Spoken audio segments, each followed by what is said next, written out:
ಎಲ್ರಿಗೂ ನಮಸ್ಕಾರ. ಇವತ್ತು ನಾವು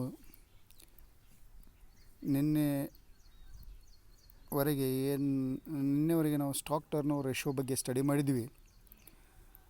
ಆದರೆ ಅಲ್ಲಿ ನಾವು ಬರೀ ಫಾರ್ಮುಲಾ ಬಗ್ಗೆ ಮಾತ್ರ ಸ್ಟಡಿ ಮಾಡಿದ್ವಿ. ಇವತ್ತು ಒಂದು ಚಿಕ್ಕ ಪ್ರಾಬ್ಲಮ್ನ ತಗೊಂಡು ಯಾವ ರೀತಿ ಸ್ಟಾಕ್ ಟರ್ನ್ ಓವರ್ ರೇಷಿಯೋನ ಕ್ಯಾಲ್ಕುಲೇಷನ್ ಮಾಡಬಹುದು ಅನ್ನೋದನ್ನು ತಿಳ್ಕೊಳ್ಳೋಣ. The problem is, from the given information calculate stock turnover ratio, and the information is given like this: credit sales rupees 3 lakh, opening stock 50,000, cash sales 5 lakh, closing stock 70,000, sales return 50,000, and the gross profit rate is 20%. So here this is the given information. From this information we have to calculate the stock turnover ratio. To calculate stock turnover ratio, first of all we have to calculate net sales. So we know that in last sessions we have seen how to calculate the net sales. So here net sales equals to credit sales plus cash sales. After getting the total of credit sales and cash sales, we have to deduct a sales return from the total of credit sales and cash sales. So here in this problem, credit sales is 3 lakh and cash sale is 5 lakh. So means the total is 8 lakh. From that you have to remove, or you have to deduct the sales return of rupees 50,000. So finally we will get 7,50,000 as net sales. So after getting net sales, now we have to calculate cost of goods sold. So here cost of goods sold, the calculation of cost of goods sold equals to net sales minus gross profit. So here in the given problem there is no information regarding the cost of goods sold is given. So here information about gross profit is given. So gross profit is 20%, and now we have to calculate cost of goods sold, and here the cost of goods sold is calculated by using the formula net sales minus gross profit. So already we know the gross profit is 20%, but we don't know the cost of goods sold.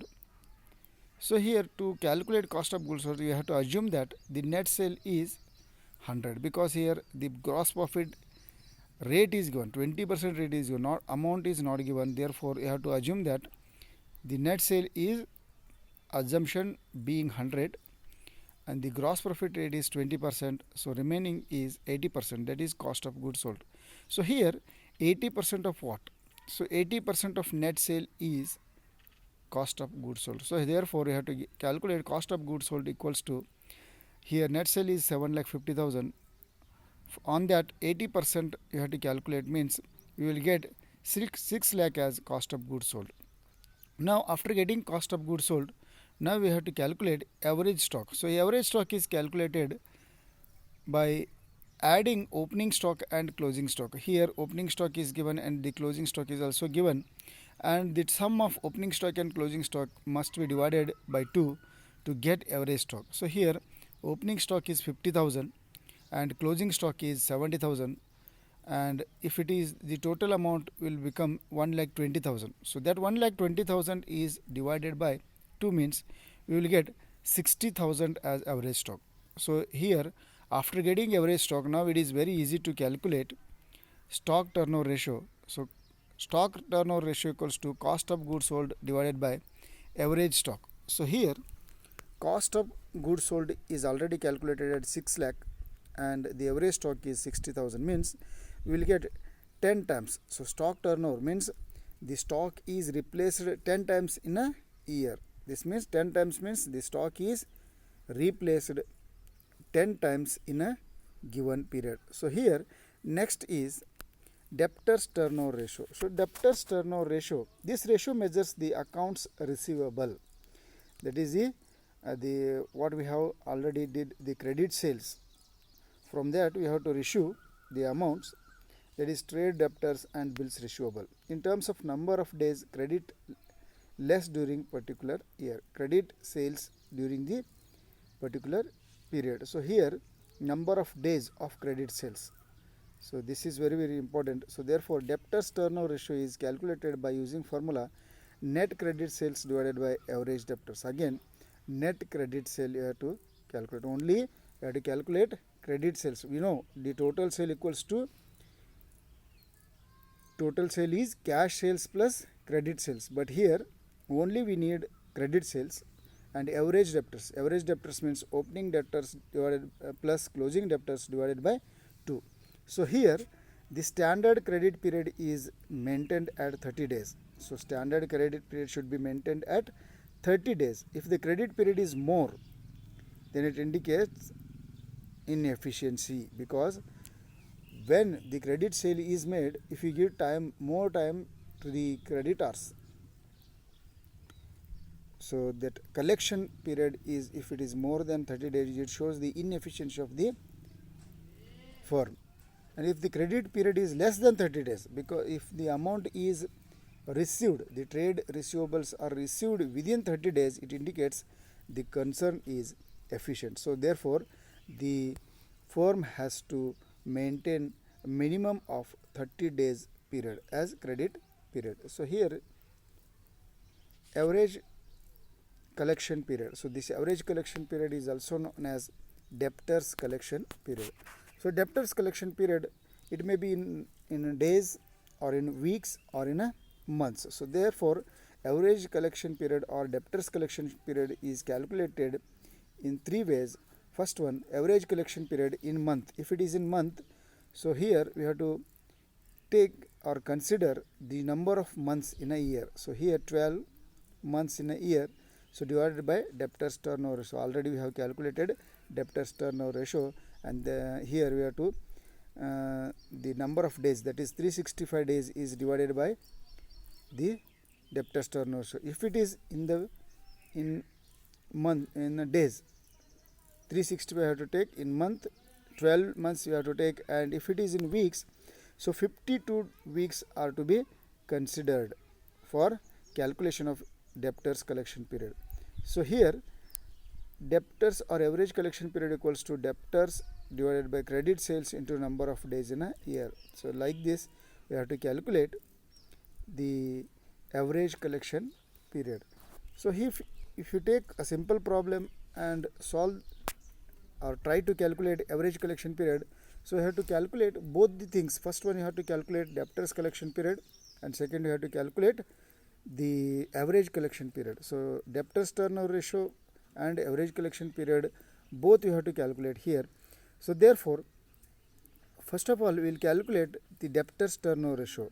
We know debtors turnover ratio is equals to credit sales divided by debtors plus bills receivable. So that is trade receivables. So first of all we have to know what are credit sales. So credit sales equals to total sales. From total sale you have to remove or you have to deduct cash sales and the sales return. So here in this if you take a simple problem, the problem is like this: the total sale is 7 lakh, cash sale is 2 lakh, and sales return is 25,000, debtors is 50,000, bills receivable 30,000. From this information we have to calculate the calculation of credit sales and debtors turnover ratio and average collection period. So here first of all we will calculate credit sales. So total sale is given as 7 lakh. From that you have to deduct 2 lakh cash sales plus 25,000 sales return, means 2 lakh 25,000 is deducted from 7 lakh. So after deducting cash sales and sales return, we are getting 4 lakh 70,000 as credit sales. So once the credit sale is calculated, now it is very important to calculate trade receivables. So trade receivable is also known as the sum total of debtors and bills receivable. So here, so 50,000 plus 30,000 equals to 80,000 as trade receivables or total receivables. So next we have to calculate debtors turnover ratio. So debtors turnover ratio equals to credit sales divided by debtors plus bills receivable, means that is trade receivables. So here average collection period, now finally you have to calculate average collection period, a number of days in a year divided by debtors turnover ratio. We already calculated debtors turnover ratio as 5.93 times, and the average collection period is number of days, that is 365 days in a year, because it is in the form of days. So therefore you have to take 365 days and it is divided by debtors turnover ratio, that is 5.93. So therefore we are getting here 62 days as the average collection period. Now we will take creditors turnover ratio. After studying debtors turnover ratio, now we have to study the creditors turnover ratio. This ratio known as accounts payable turnover ratio. It is calculated by dividing credit purchase by average creditors. Creditors turnover ratio equals to net annual credit purchase divided by average credit, that is creditors plus bills payable. So a standard credit period should be 30 days. Here the credit period should be maintained at 30 days. So if credit period is less than 30 days, it indicates the sufficient credit period is not received. So here if it is less than 30 days, then it is considered as inefficient, or it is not sufficient for credit period to receive. If credit period is more than 30 days, it indicates that a sufficient credit period is received. So therefore average creditors, here also average creditors can be calculated by opening creditors plus closing creditors divided by 2. Here we will take a simple problem and try to calculate the average payment period or debt payment period and the creditors turnover ratio. First of all, we will see debt payment period. It is calculated by dividing the number of months, weeks. Here also we have to calculate in terms of days, weeks and months. Here if it is in months, you have to divide 12 divided by the calculated creditors turnover ratio. If it is in days, 365 divided by creditors turnover ratio. If it is in weeks, 52 weeks divided by creditors turnover ratio. And finally the average payment period equals to creditors divided by credit purchase per day. So here first of all we have to calculate credit purchase. So here we will select a simple problem and we will try to solve. So here first of all the problem is like this: calculate the average payment period from the following information. Total purchase is 1,20,000, sorry 12 lakh, purchase return 60,000, cash purchase 1,50,000, creditors at the end 1,80,000, bills payable at the end 60,000, reserve for discount on creditors is 15,000. So from this we have to calculate, first of all we have to calculate net purchase. So net purchase is calculated by deducting the purchase return plus cash purchase from total purchase. Here total purchase is 12 lakh and the purchase return is 60,000 and cash purchase is 1,50,000. So totally we have to deduct 2,10,000. So from 12 lakh, if we deduct 2,10,000, we are getting 9,90,000 as credit purchase. Then after calculation of credit purchase, the creditors turnover ratio have to calculate.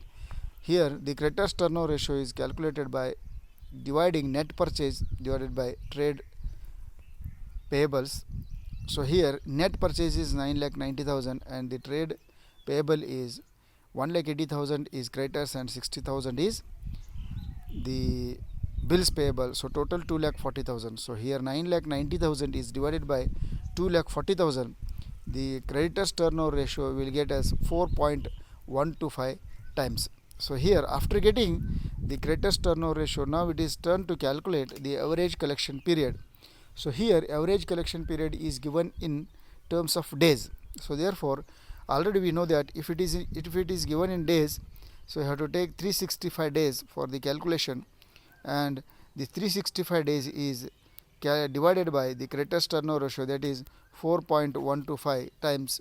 So by dividing 365 days divided by 4.125 times, we will get 88 days as average collection period or debt collection period. So like this we have to study the creditors turnover ratio and debtors turnover ratio. So these are some turnover ratios we have studied in this session.